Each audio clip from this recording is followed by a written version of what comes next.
Hey girl, Marissa here. You are listening to the Codependent Dummy podcast. As a young woman, you have been raised, reinforced, and rewarded for putting the needs of others above your own. Now, in your 20s, you're finding yourself exhausted, exasperated, and enveloped in shit relationships, especially the one you have with yourself.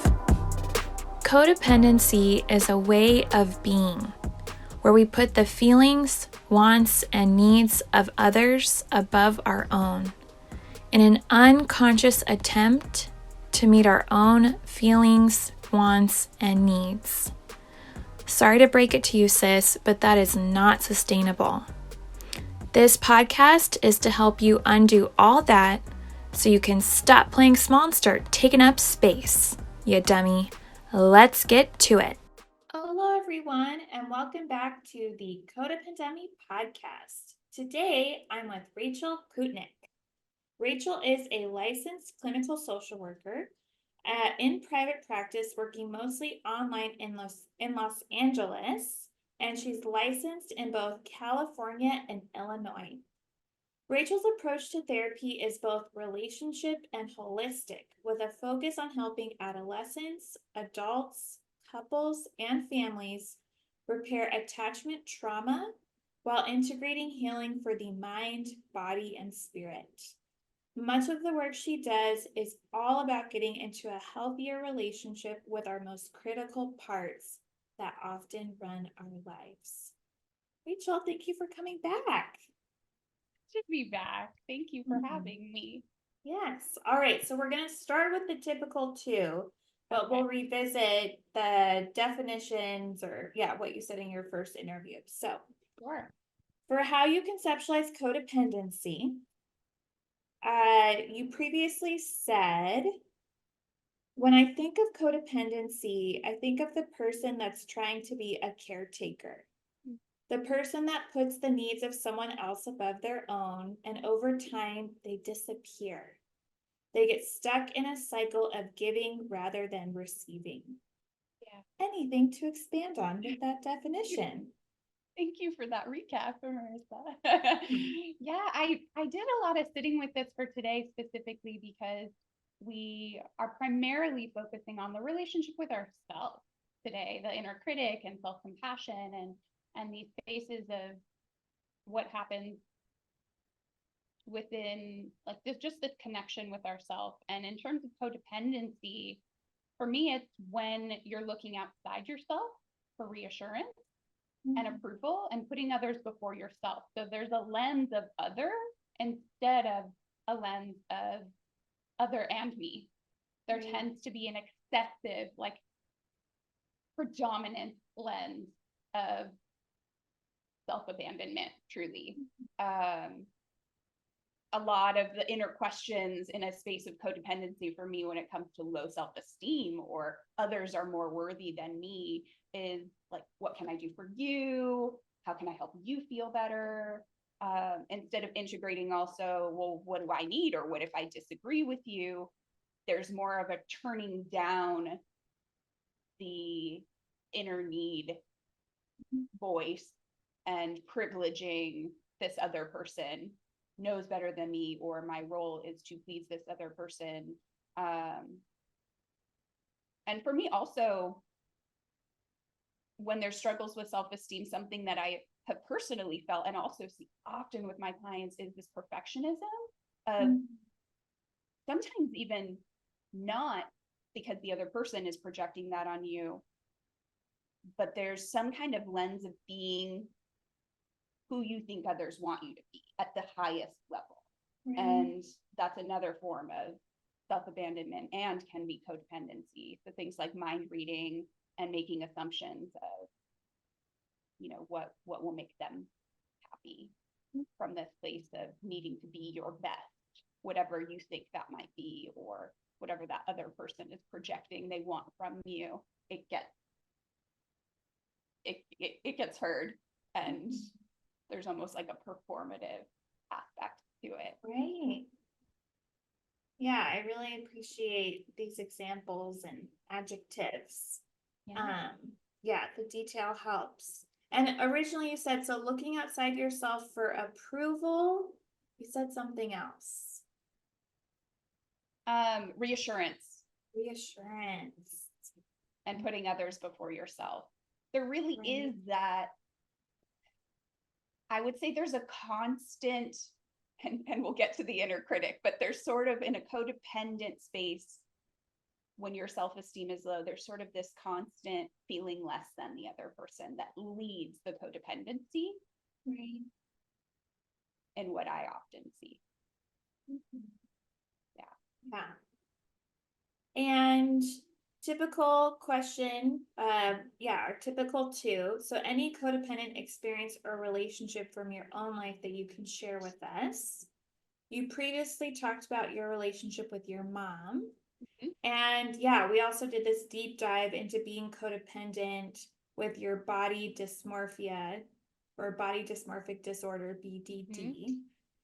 Do you want to expand on either of those, or is there another experience or relationship in your life of codependency to share with us? No, this was an interesting one to look back on, and I often see things from, if those of your listeners have heard of IFS or internal family systems, I look at debated parts of ourselves as a part, not as like that's who you are. I tend to, from that place of being more mindful, separate and see it as almost its own entity within ourselves.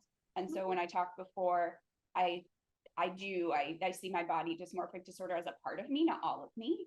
And that inner relationship with that particular part of me.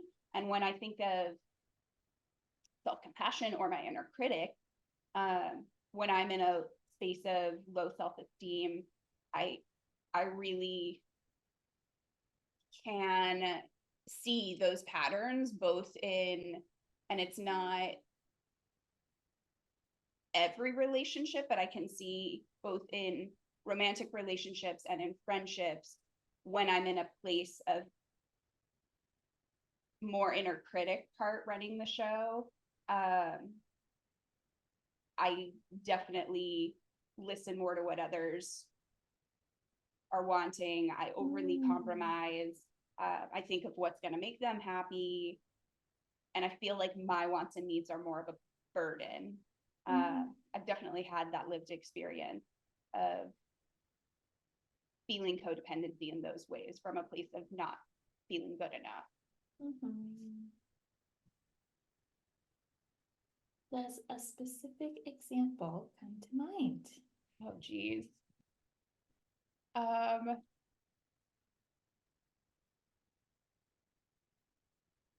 I think when I specifically think of it, there's both romantic partner example, and it's unfortunately repetitive. It's something I've had to learn through real life experience. And this I relate with my clients a lot when they're like, why do I keep doing this? Why don't I like, it didn't feel good. Why do I keep doing this to myself? But I don't want to name people, but I've definitely had dating relationships where I felt somebody was smarter than me. I let them take the lead, even if my body was saying like, this is too fast, or this, like, I don't like that joke, or I didn't think that was funny. I would laugh. I would go along and do things that I didn't really want to be doing, whether that be physical intimacy or whether that just be watching a movie that I don't want to watch and smiling and laughing and saying that it's fine. And being happy that the other person had a great time, but then feeling a bit miserable inside myself. And same with friendships. I've definitely had those mean girl friendships, I think more to like high school or early college years, where I thought like having any friend was fine. I didn't really have, I wouldn't say I had like standards. I just wanted to make friends. And in that, when things didn't feel good, I would blame myself. I would always have this internalized view of you just don't, they know more than you, or they're more outgoing than you, or you're uncomfortable because you have problems. And so there would be this true belief about that too, until that friendship would run its course. And the whole time it was pretty miserable. and it would end in some conflict, or we would just grow apart. And same with dating. It just wasn't fun anymore. Making someone else happy if I really wasn't happy. Right. Wasn't worth it. Yeah. But it's many of those experiences for me to then also practice disagreeing in some of those spaces, and learning to have a voice, and tolerating not everyone's going to like you, and it's not your job to make everybody happy. But yeah, those are sort of I know I can't name anyone specific, but those tend to be the repetitive relational experiences in my own life from like a codependent space. Yeah. And as you're talking, Rachel, I'm curious, like, yeah, I'm familiar with IFS and internal family systems, and we've talked about it in the podcast, but I'll probably have to do a solo cast to break some of the tenets down. So would you not argue, but would you reason that we have a codependent part that becomes more dominant when the inner critic is also more dominant? Or is like our codependency kind of broken down into smaller parts that come out? Or both? Yeah.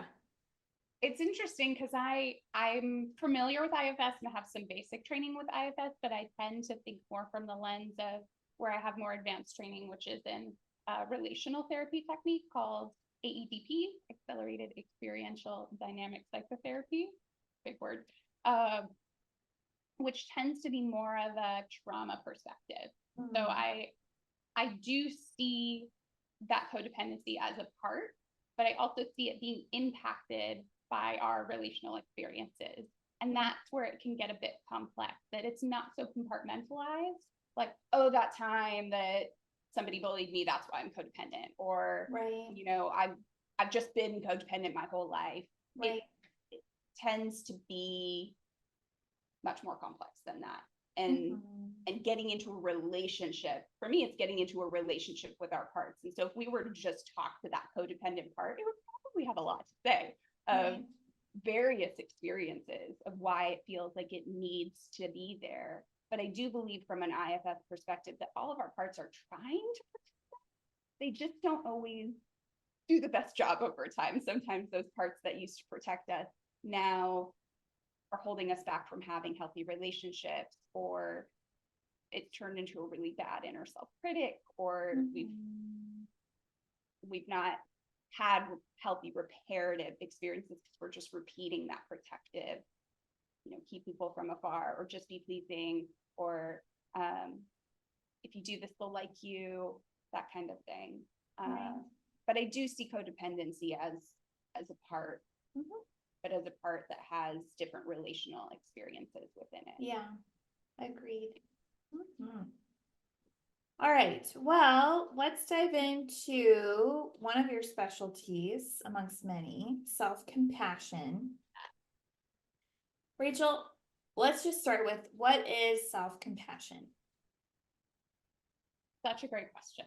I really thought about this, and I have sort of my own definition, but I wanted to start with sort of the professional definition of where, if you were to get training in self-compassion, this is kind of the framework that they're talking about it as. And my particular training is in mindful self-compassion, and Kristen Neff and Christopher Germer, for me, it's like the Bible of self-compassion workbooks. Their stuff is great and really helpful in defining both self-compassion and helpful practices to get into a relationship with that part of you that can be more compassionate. But their definition particularly defines self-compassion as emerging from both mindfulness and how we meet suffering with loving, spacious awareness. And I love that definition because it's logical. Mindfulness is observing without judgment, noticing, separating, again, looking at something as a part of you, but also taking it a step further of how do we then meet once we're mindful? How do we meet that with kindness? How do we meet that with more love? How do we create more space or more awareness? And kindness doesn't have to be fluffy kindness, like, I love you, that part, that doesn't feel good. Kindness can just be observing without judgment. It can just be neutral. Just creating that pause and that awareness creates some space for the potential of more compassion. For me, self-compassion is more than just kindness towards yourself. It's honestly developing a healthy relationship with all of your parts. For me, self-compassion is when we stop shaming ourselves and allow ourselves to be exactly who we are in each moment. And that then allows more space for compassion. So that might be, for me, it's a spectrum of, again, just being neutral to holding a little bit more like understanding, or even just the statement of I'm open to being more understanding towards myself if we're particularly attached to that like thought, negative thought or belief. I like to think of it as just how do we turn down the dial, and any notch that we can turn it down, even if it's just one notch, is a form of self-compassion.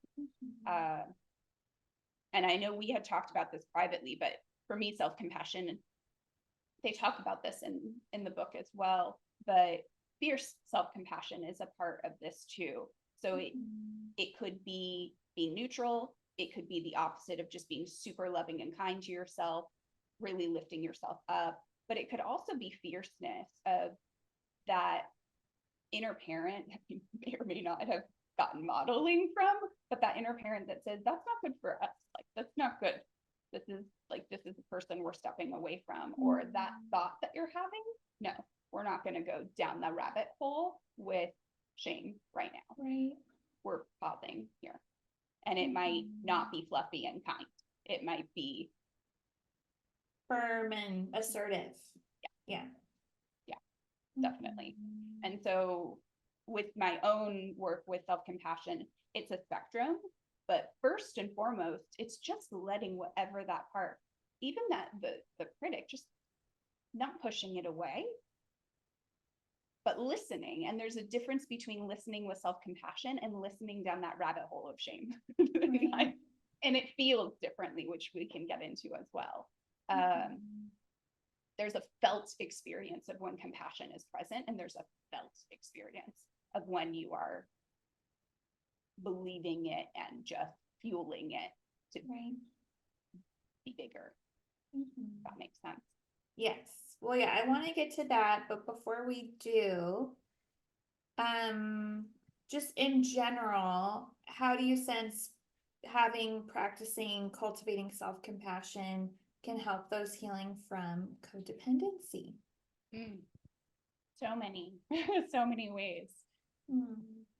There's a lot of shame. I don't know. And what I see both with my clients and with my personal experience of starting self-compassion work is you're usually hit with a lot of shame because it doesn't feel good to recognize that you're codependent. Like, not a thing you want to wave and go to a support group and be like, me too, I'm codependent. Like, maybe you feel really like okay and not so much shame, but I'd say the majority of people that I work with, there's an element, and again, on that spectrum of shame, there's an element of, oh, I do that, and that doesn't feel good. And I would say that majority of the time, more of the inner critic is going to come up as you really become aware of your codependency. Yeah. Like, feel it, acknowledge it, share examples of it, recognize like, oh, this is how my body really feels when I'm in those moments of codependency. Typically there's more judgment than there is like, oh, I really understand why I've done that. Right. Like, and then there can also be a helplessness of, it doesn't feel good, so why do I keep doing it? There can be a lot of shame and judgment in recognizing that. And so self-compassion, for me, self-compassion is a mandatory tool in all emotional healing. Everything. And it's going to start and look different for each person. But for those that are codependent, just creating mindfulness without judgment is the first step. How do I take a step back and recognize this from a neutral space? And one way I love to do that is if your best friend came to you with this like realization of codependency and shared it with you, how would you initially respond to them in a loving and kind way? Right. What are those things? What would that feel like in your body towards someone you love and care about? What would the words be that you would say to them? And usually that's pretty easy to access for majority of people. Yeah. And usually it sounds something like, oh my gosh, I would thank them for telling me that. I would let them know I still love them. I'd let them know like they're not alone. Like I've probably felt that too. I'd let them share about what they're thinking and feeling. So my question to those I ask that question to next is there any of that you can offer to yourself? Yes. Right now. At the initial phases, it's like, of course I would say that to my friend, but you ask yourself and there's like a wall of, yeah, no, I just still believe that I'm worthless, or it's not a quick fix, compassion, and it's a titrating. If we go too far and we're flooded with shame, we've just gone a little too fast. And it's okay to start outside yourself and think of that person you love and everything you would want to say and feel that in your body first. And let yourself know I'm working on it. It's not available for me right now. But wow, how interesting, how easily available it is for others that I love. Right. Does that make sense? Totally. And yeah, I really just, thinking back to, my own healing and that of my patients, like, it's so typical of like therapists, like we'll have this like major breakthrough, right? And they'll have this insight and the puzzle pieces connect and then they come back the next week and you're like, hey, how was your week? And they're like, it was terrible. And I'm like, terrible? You had such an awakening. Yeah. But they maybe were so much more aware of whatever breakthrough they just had, and like how codependent they were and are, and they just saw it all throughout the week and just felt so judgmental, shaming, and embarrassed. And as you're talking, like I really appreciate your like, this is like a mandate for all emotional healing, because I think it is so easy to like become aware, and it's such a relief in a way, but then sometimes we become aware of how pervasive something we're working on is, and we can get really hopeless and discouraged and overwhelmed with whoa. And that's where that fierce self-compassion comes in. Right. There's like, I feel like awareness is this buzzword in the healing community. Like, just be aware. You can be aware and still be suffering a lot. Like, awareness doesn't fix or heal you. It's a step, but how we're aware, awareness without judgment is essential. And that takes time. Like just awareness without judgment. And usually to get there, you're feeling how big that, and then like, that doesn't feel good. And sometimes we're slowing down and letting our body feel. And what I love about the therapeutic relationship is the therapist is there to help you hold space and help model what that compassion is. Right. And to slow down and not bypass the feelings, but also to not overwhelm you by staying in the feelings to the point where you're dissociating or feeling like this is too hard or too much. you're still in charge of saying, okay, yeah, I can stay there a little longer. And just the openness, boom, there's an element of compassion showing up. And just being open, slowing down, just in sharing, just in being seen. And you're developing your own capacity to be less judgmental over time. Right. And I know this gets shared a lot in therapy too, but it's true that it's not a linear process. And a lot of people will feel discouraged, or that, therapy's not working, or, I'm just messed up, or I'm never going to get better. That shame takes over, especially if you just named like, oh yeah, I have a tendency towards codependency and I don't want to do it anymore. And then boom, you're in another codependent relationship. It can feel really shameful to bring that up in therapy and to acknowledge. But the reality that I see is we do typically repeat the same pattern, but there are steps along the way of, I did that and I wasn't as judgmental. I did that and I started to set boundaries. I did that and I noticed that my body didn't feel good, and now I'm sharing it with you, and maybe I can try things differently in this relationship this week. And over time, it might be, oh, I started a healthier friendship, or I decided to take space from that relationship, or communicated my needs, and my partner and I were able to move out of codependency and into something that feels healthier for both of us. So it's not a do this, then this happens. It's really a unique, like, the relationship with self-compassion is unique for each person, and it's brave.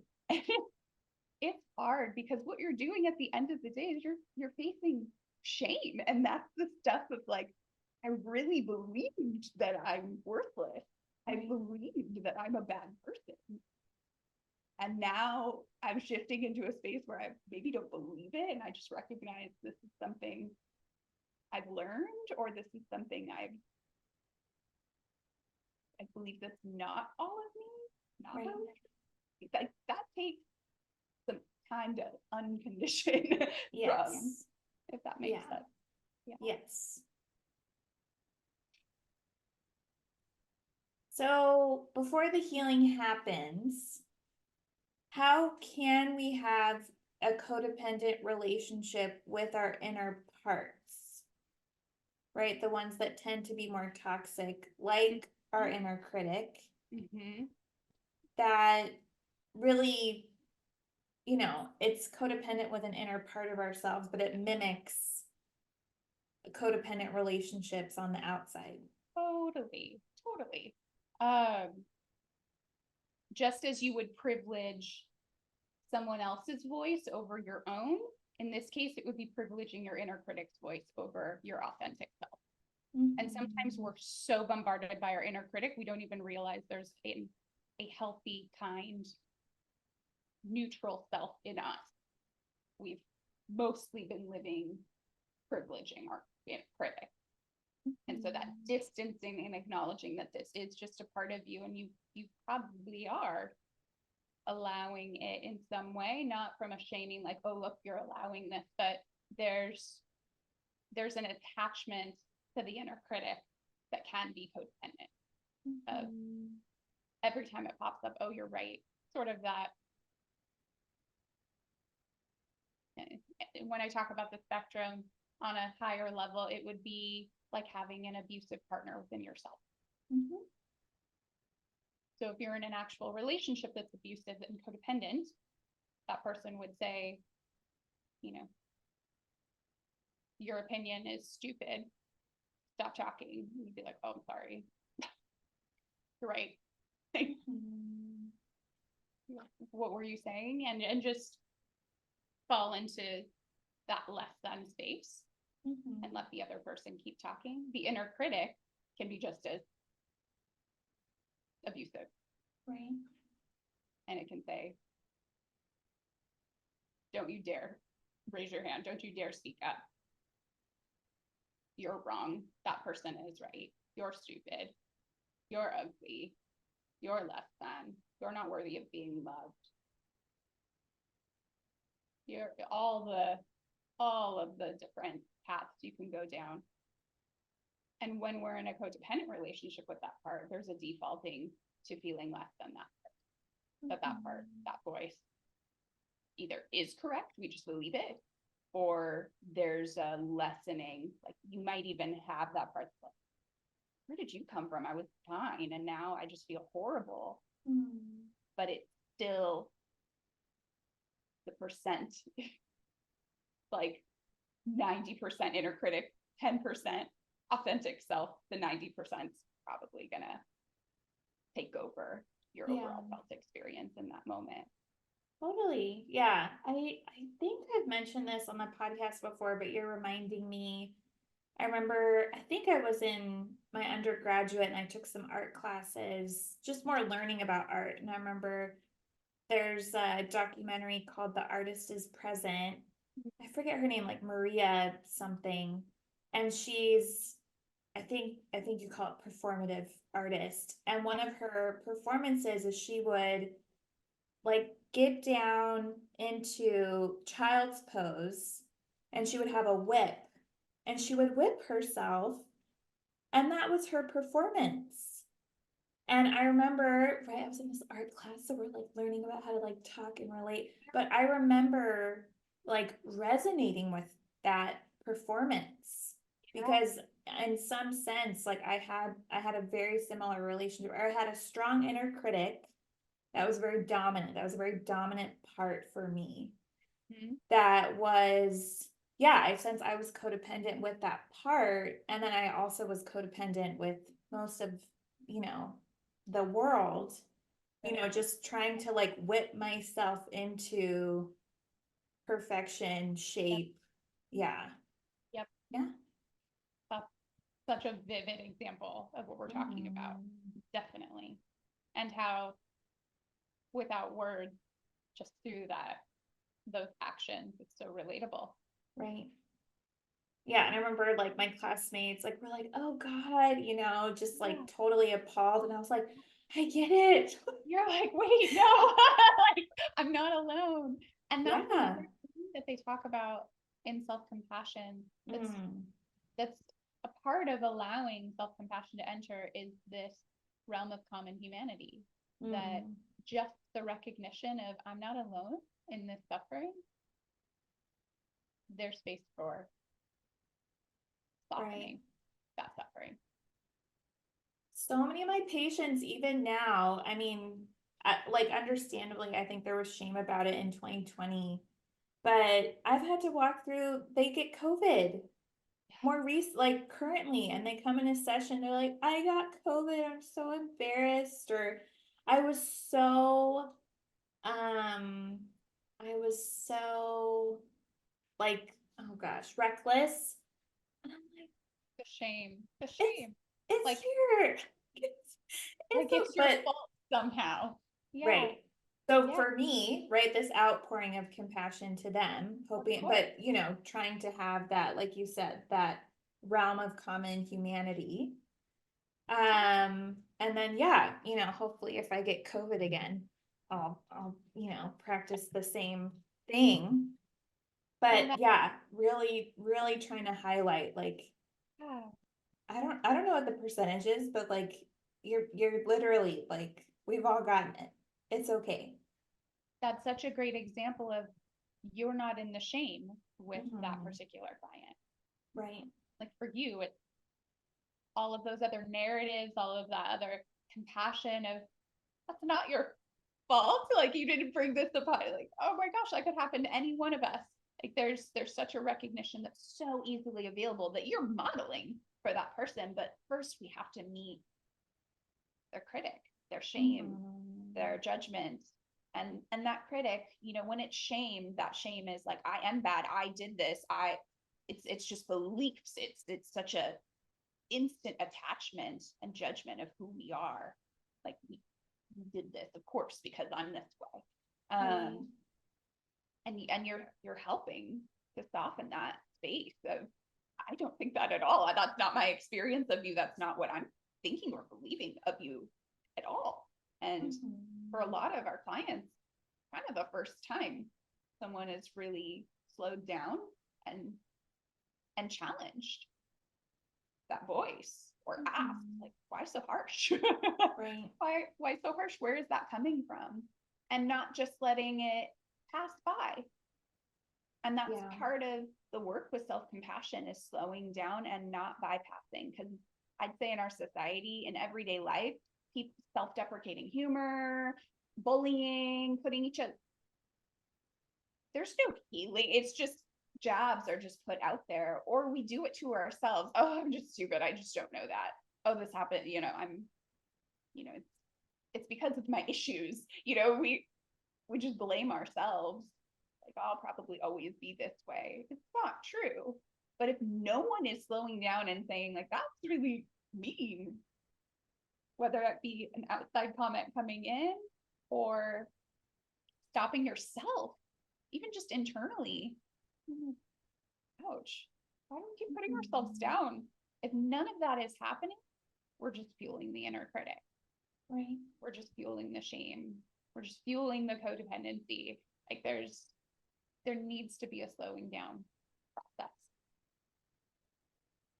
And it's hard to do. Yeah. Go ahead. I was just gonna say, it's hard to do that on our own. Like, for any listeners that maybe aren't in therapy, finding a good therapist that you can feel safe with. It's really important. One that you feel, not every therapist feels supportive. Finding someone that you can be vulnerable and share these parts of yourself and feel that that is held with compassion is essential.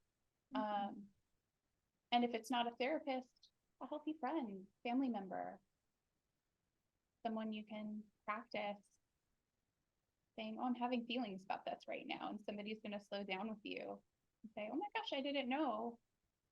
Please tell me about that.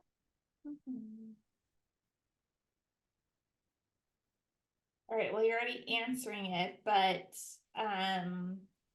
any other specifics on what the inner critic is, and then how we can work on befriending rather than being codependent and listening to it? Let's see. The one big part for me, specifically with the inner critic, is recognizing its origin is really important.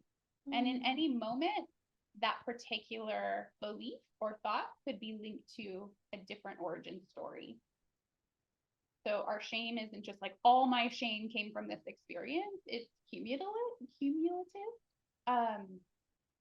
But slowing down in each of those moments, if you really asked that inner critic, like, how old are you in this moment? I love that question because there's always an answer. If you really ask, how old are you, or how far back does this belief go? There's usually a vivid memory, age, example, or some recognition of, oh, I can't remember a time without this. Or, oh, that voice is actually my mom's voice, but it became my voice. And it allows space to slow down and compassionately listen to where and when that started. And then also do the reparative work of being with it differently. And so the befriending, the first step is just naming it, separating from it a bit. This is a part of me. Mindfulness of witnessing it without judgment. And then where is the space for compassion? If it's not coming from you, can you allow it to come from your therapist briefly? Right. How can we relate in that moment, listening to how old this inner critic is? And something that's always really profound to me when this happens is usually there is that memory of, I was told I was stupid, or I was told my feelings were too big, or I was too sensitive, and I believed it in that moment. There was a younger part of me that didn't agree and couldn't talk back because I would have been yelled at more. There was a part of me that knew that I felt that way for a reason, but nobody would listen to me. And even though it happened a long, long time ago, when we slow down in the present moment and we listen, we're rewiring how that's stored in our brain and our body. Mm-hmm. And not just cognitively listen, but also feel and have a felt experience of where that part lives in our body. The befriending it is also befriending our physical body. This isn't just like here, it's, oh, my whole body like tensed up. When I was a kid, I would crawl into a ball or I would cry. And we would ask, where are you feeling that in your body right now? Mm-hmm. How can we be with that part of you?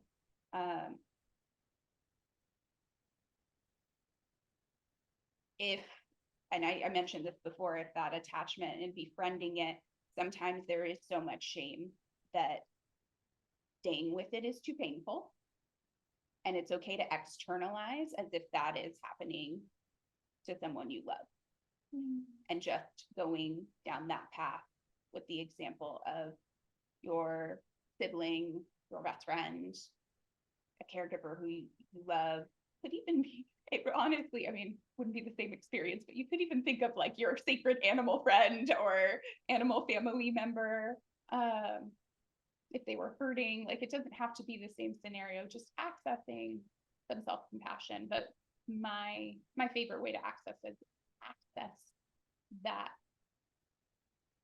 those statements of compassion or the possibility of compassion when it's just blocked towards ourselves, is considering someone that we love or care about. Right. I've also done, and I've seen this live in specifically a body dysmorphic disorder training. They were talking about self-compassion, and I've seen the empty chair technique, but I'd not seen it done with self-compassion. And in this space, they had 3 chairs. And I loved that this also helped in recognizing it as a different part. So in one chair would be the observer that recognizes, like, I can see I have an inner critic, and I can see that there's a self-compassionate part of me, and I can see it and witness it. And we first get up and we go to the inner critic chair. You sit in the chair and you just let the inner critic speak. You're this, you're that, blah, blah, blah. I feel this in my body here. You just let it speak. Then you pause. You move to the self-compassion chair and you just let self-compassion speak. What happens when we're in therapy often is the inner critic speaks, then the self-compassion, then the inner critic pops up. And when you privilege each part, and then you go back to your witnessing mindfulness chair and you ask yourself, how did that feel? Mm-hmm. Just being with your inner critic and just being in self-compassion. Did you feel a difference in your body? Did you feel different thoughts or emotions were available? And it's pretty profound. Mm-hmm. And can be a great way to have a felt experience, right, of what the inner critic feels like, and solely what self-compassion feels like. And for a while, sitting in that self-compassion chair, it's also a great way of training the inner critic to be put gently to the side, And I'm not listening to you right now. I'm just being with my compassion. It takes practice. Yeah. And you mentioned like this felt sense, this felt experience before, like how self-compassion can, you can have that felt sense, but also like you can bypass, and like feel that too. So can you say more about that contrast? The inner critic versus the self-compassion? Or like the felt, you just said like the felt sense of bypassing versus slowing down. Oh yeah. Like bypassing is when the inner critic jumps in. And this happens all the time. I've had this felt experience and I see it with my clients all the time. When their critic takes over, like, I had a really good day, but and then the inner critic jumps in.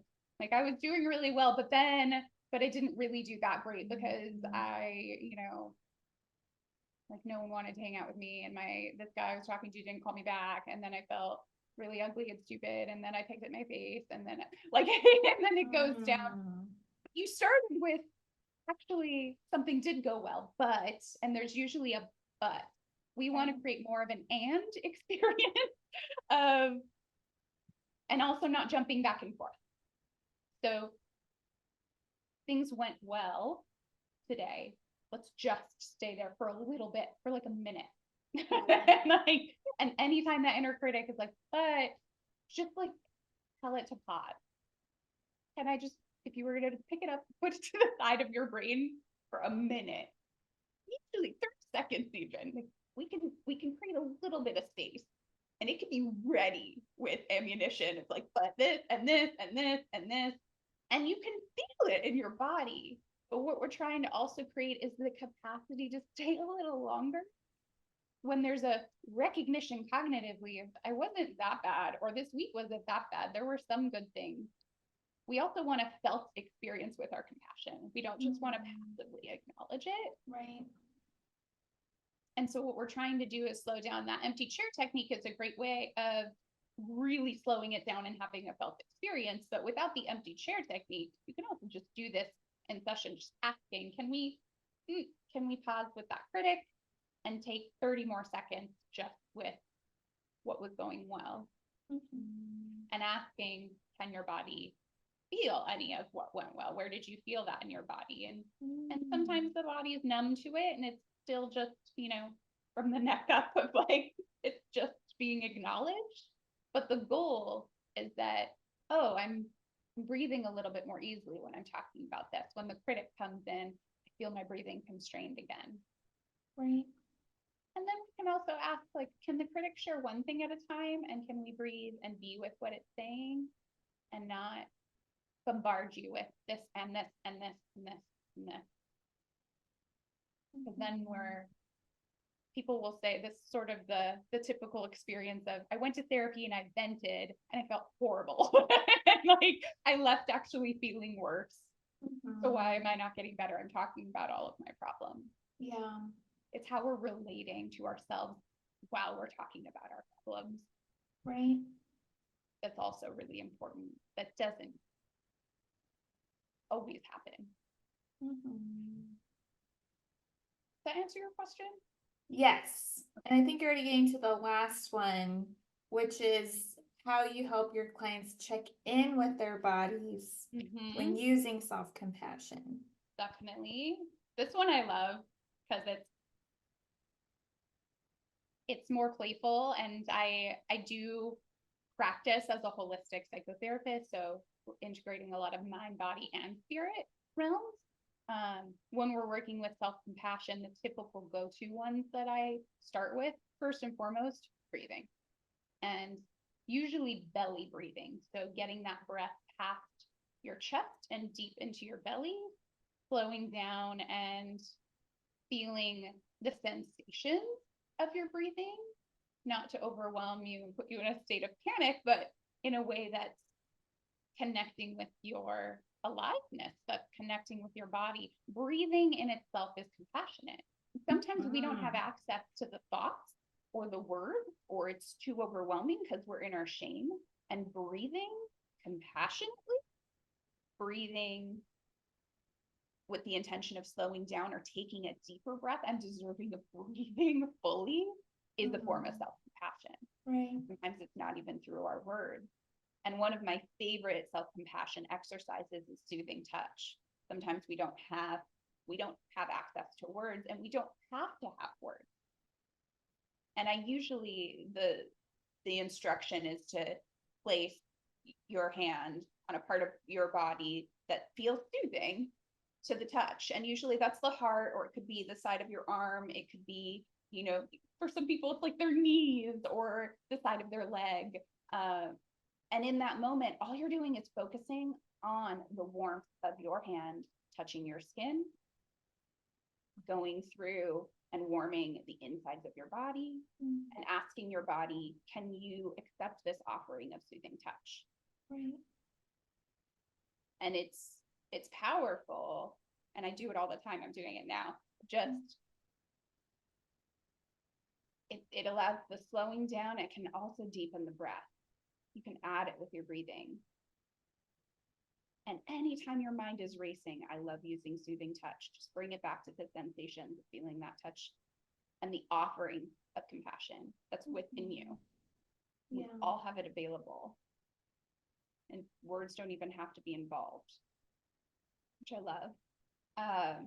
Another element of body work or integrating the body is body scans, which can be done with your eyes open. It can be done with your eyes closed, but being led through typically top of the head to the bottom of your feet, scanning your body as to where you're holding tension or where there are particular thoughts, feelings, shame, inner critic, where is it living in your body? And as you scan, bringing breath. And from a spiritual lens, we might do like a cleansing with a particular color, light. You might ask your guides or angels to help soothe or ease any of that tension.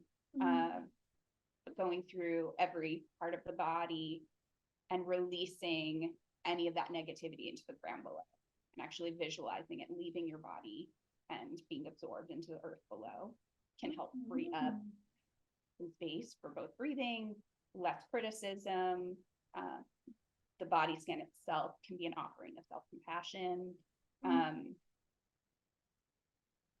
Also more conventional things like movement, exercise, could be going on a walk, could be playing a sport, being present while doing it. There's a lot of things we do while our inner critic is just going to town.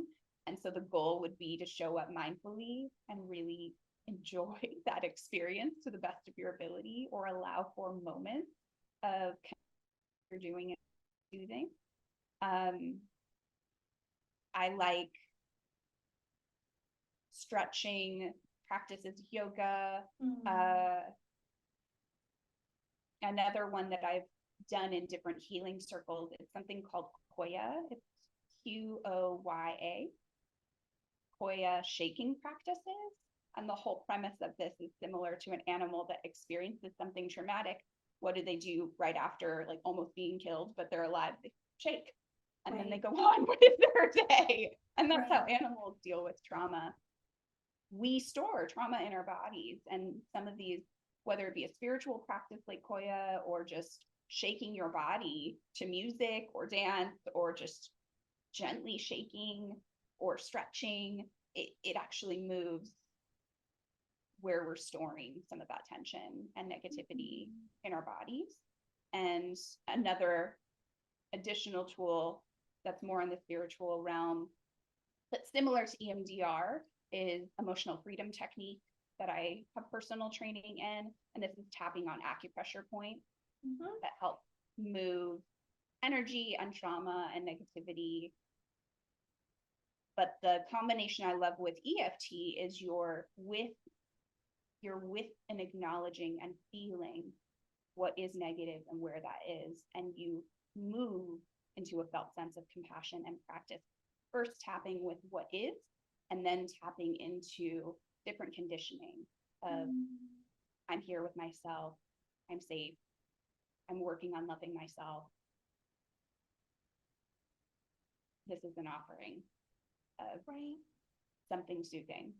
And sometimes I'll lead people through that, or there are apps with EFT tapping, which are lovely. And those tend to be some of my go-to in utilizing the body. Amazing. Like, I just feel more relaxed. All right. Well, Rachel, thank you so much for being here and coming again. And you have a couple exciting things happening. So can you share about a talk you're giving, a group you're offering, and if people want to meet with you, work with you individually? Yes.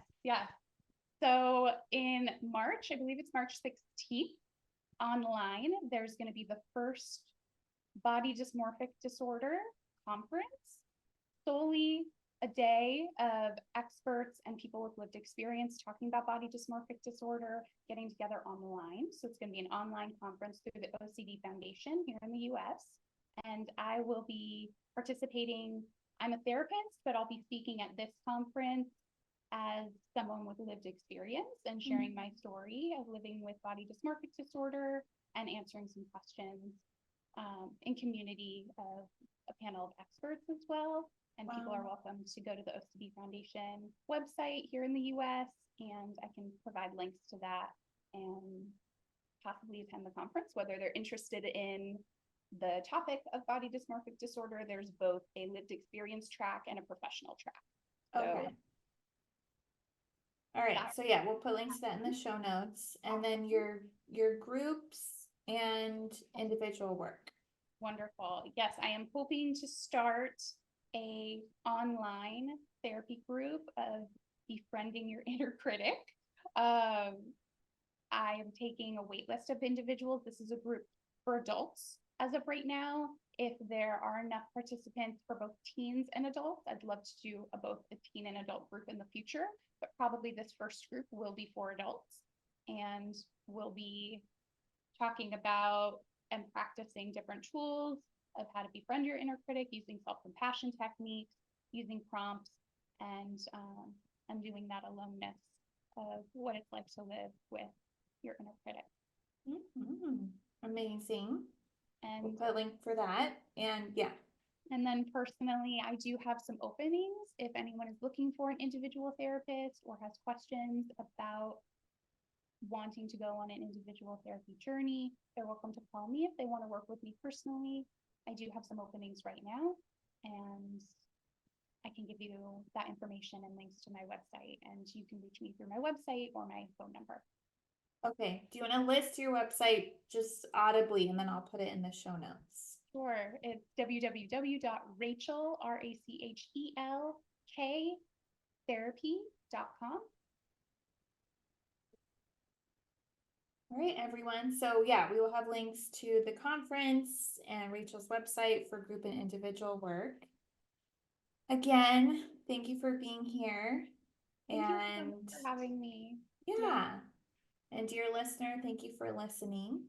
And I will see you all next week. Take good care. Bye. Hey girl, it's Marissa again. I'm not like a regular podcaster, I'm a cool podcaster, right? Thank you for listening and staying till the end. You can find me on Instagram at Therapy with Marissa. Email me, marissa@codependummy.com. Check out codependummy.com for more information on the show. And baby girl, a subscribe, rating, and review would be much appreciated. Till next time, I want you to remember, if you are feeling unseen, I see you. If you are feeling unheard, I hear you. And if you think that you don't matter, know that you matter to me. I want you to go out there so you can stop playing small and start taking up space, you dummy. And now, the disclaimer. Girl, this is not therapy and I am not your therapist. This podcast is designed to provide accurate and authoritative information in regards to the subject matter covered. It is given with the understanding that neither the host, publisher, or guests are rendering any legal, clinical, or other professional service. If you want or need a professional, please find one.